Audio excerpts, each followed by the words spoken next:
What's up? My name is Eric Butler. This channel is called Report and Opine. I am back, and from Hip Hop DX, DJ Envy responds to Angela Yee's Breakfast Club claims, quote, "That's just not true." So obviously these people are from the Breakfast Club, a huge morning show, right? They've been doing it for years. I guess they just recently broke up, or the show recently ended, I suppose. But if I recall correctly, they were the ones that Hillary Clinton said that she carries hot sauce. Joe Biden told Charlemagne the God, who of course is a host on the Breakfast Club, that if you don't vote for me, you ain't black. I mean, they have loads and loads of legendary moments. Birdman, all three of y'all. The Offset, takeoff meme of him saying cap.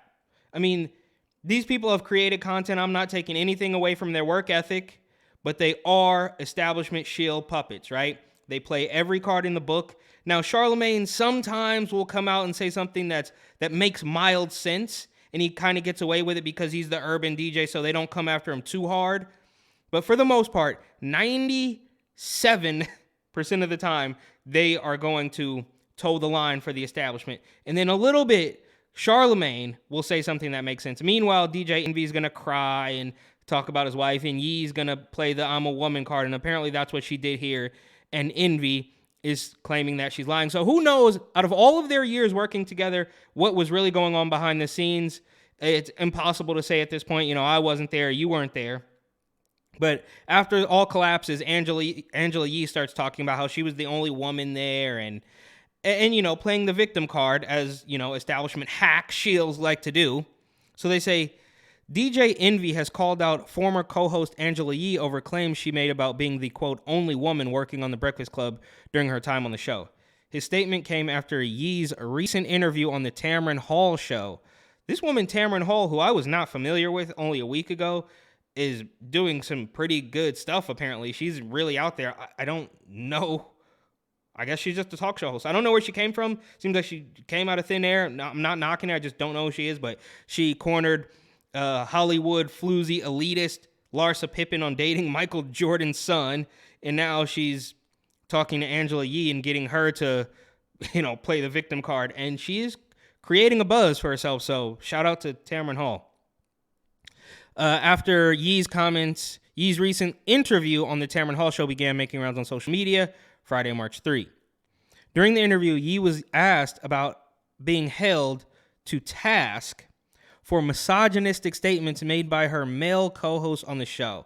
Even using this term, misogynistic statements, that could literally mean anything. We're at a point in this world, in this country, where if you don't want to date a transformer, that could be considered misogynistic. I mean, everything has just been diluted. Obviously, it starts with the word racism that used to mean something, it doesn't anymore.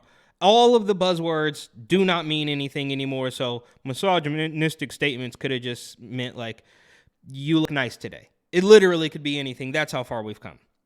In addition to sharing that she felt like she often bore the brunt of the criticism, particularly for controversial comments made by Charlemagne the God, Angela Yee told host Tamron Hall that being the only woman involved with the show's production often put her in a precarious position as well.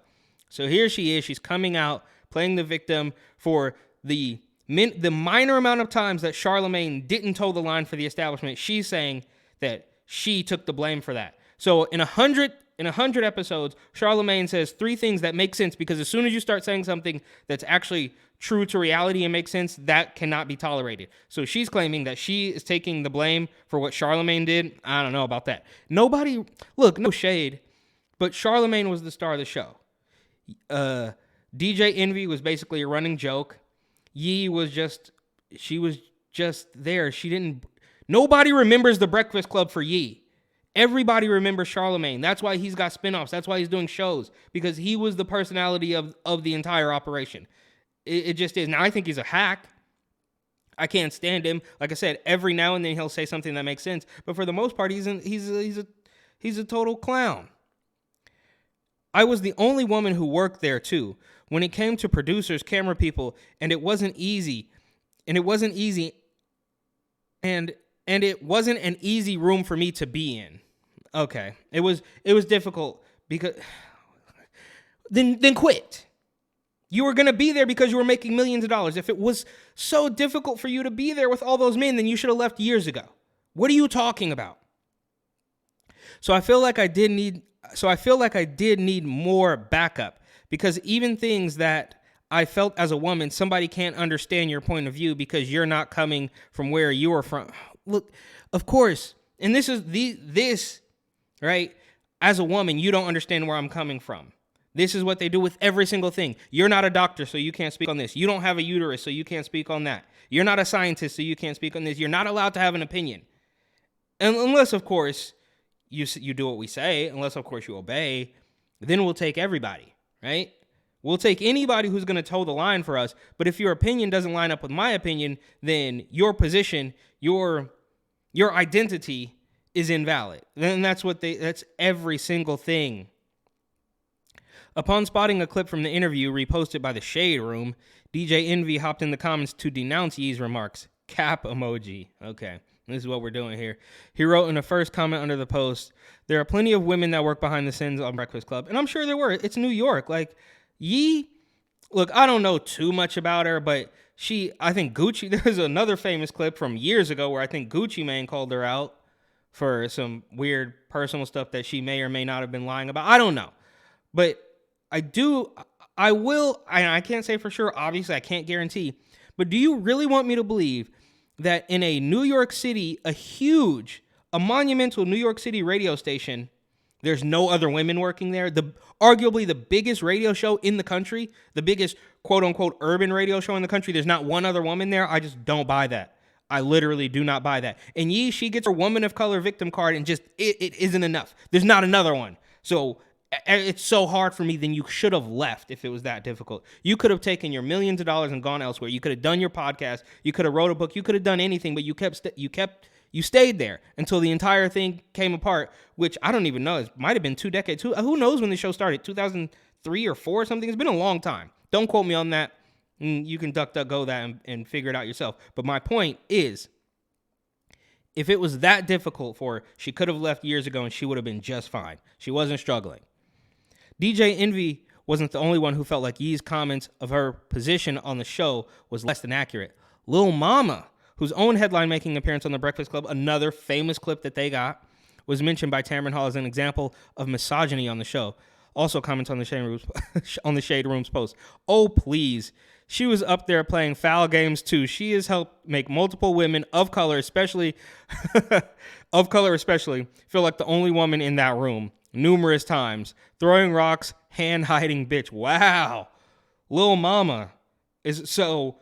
And here we are, right here, in this moment, another woman claiming that she is incorrect is not... That point of view is not going to be accepted. Because Yee is the victim here, and what Yee says has to go, according to the establishment narrative.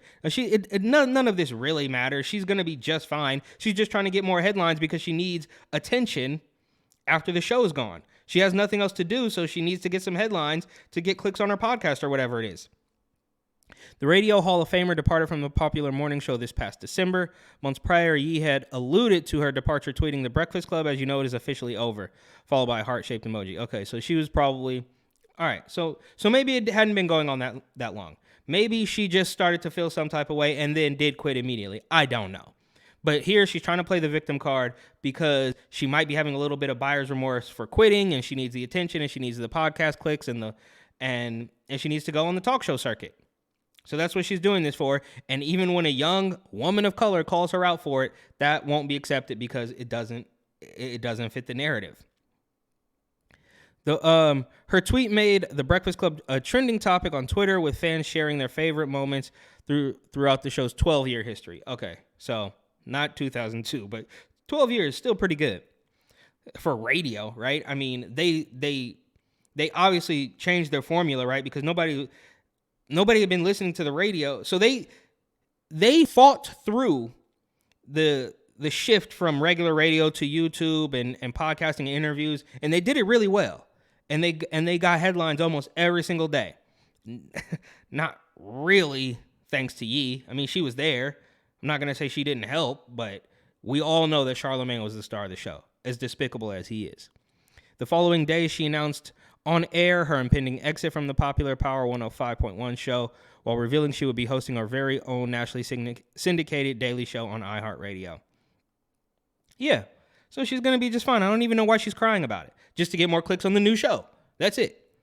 While Charlamagne the God and Envy have yet to confirm whether a third host will be added to the Breakfast Club lineup anytime soon, the popular morning show has welcomed a number of guest hosts, including Jamel Hill, Jason Lee, Nene Leakes, and Just Hilarious. And I believe they also had Ray J, who's hilarious, and he should probably be the permanent host on there.